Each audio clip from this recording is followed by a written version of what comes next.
नमस्कार, मी अरमान पठाण. आपण बघत आहात शार्प न्यूज. आपलं शहर, आपलं गाव, आपली बातमी आपल्यापर्यंत पोहोचवण्यासाठी शार्प न्यूजची टीम नेहमीच कार्य करत असते. मालेगावात अवैध लॉटरी सेंटरवर पोलिसांचा छापा. लाखो रुपयांचा मुद्देमाल जप्त.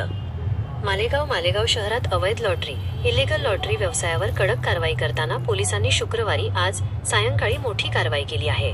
संगमेश्वर येथील मारुती मंदिर चौकाजवळ सुरू असलेल्या धनलक्ष्मी नावाच्या अवैध लॉटरी सेंटरवर छापा टाकून सेंटरच्या मालकासह एकूण 5 जणांना ताब्यात घेण्यात आले आहे.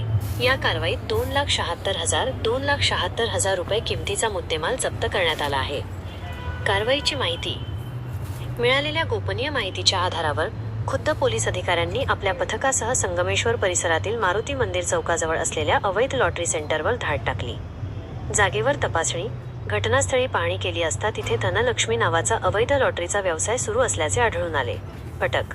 पोलिसांनी लॉटरी सेंटर चालवणारा मालक, यापैकी एकाचे नाव दाभाडे असे नमूद आहे, आणि लॉटरी खेळणारे शौकीन अशा एकूण 5 जणांना ताब्यात घेतले. गुन्हा दाखल. ताब्यात घेतलेल्या आरोपींविरुद्ध पुढील कायदेशीर कारवाईसाठी छावणी पोलीस ठाण्यात छावणी पोलीस स्टेशन गुन्हा नोंद करण्याची प्रक्रिया सुरू करण्यात आली आहे. पोलिसांनी दिलेल्या माहितीनुसार या कारवाईत अवैध लॉटरीच्या व्यवसायात वापरले जाणारे साहित्य आणि रोकड मिळून एकूण 2,76,000 रुपयांचा मुद्देमाल जप्त करण्यात आला आहे. शहरातील अवैध धंद्यांविरुद्ध ही मोहीम यापुढेही सुरू राहणार असल्याचे पोलिसांनी स्पष्ट केले आहे.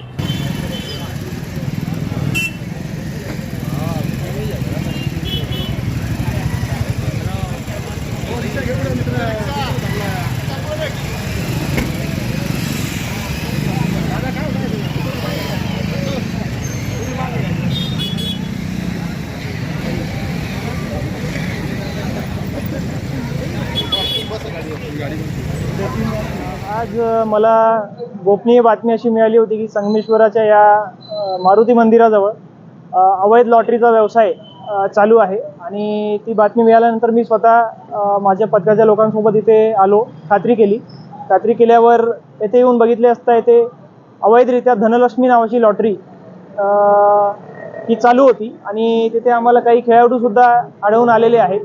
लॉटरी ऑपरेटर आणि लॉटरीचा व्यवसाय, इलिगल लॉटरी चालवणारा जो मालिक आहे, अवैध लॉटरी चालवणारा तो मालिक दाभाडे, आणि दुसऱ्याचं काय नाव आहे, दाभाडे, आणि एक अजून इसम आम्हाला इथे आढळून आला आहे, आणि 3 खेळाडूंना आम्ही इथून ताब्यात घेतले आहे. सदरच्या कारवाईमध्ये 2,76,000 रुपयांचा मुद्देमाल आम्ही जप्त केला आहे, आणि पुढील कारवाईसाठी FIR यामध्ये दाखल होणार आहे.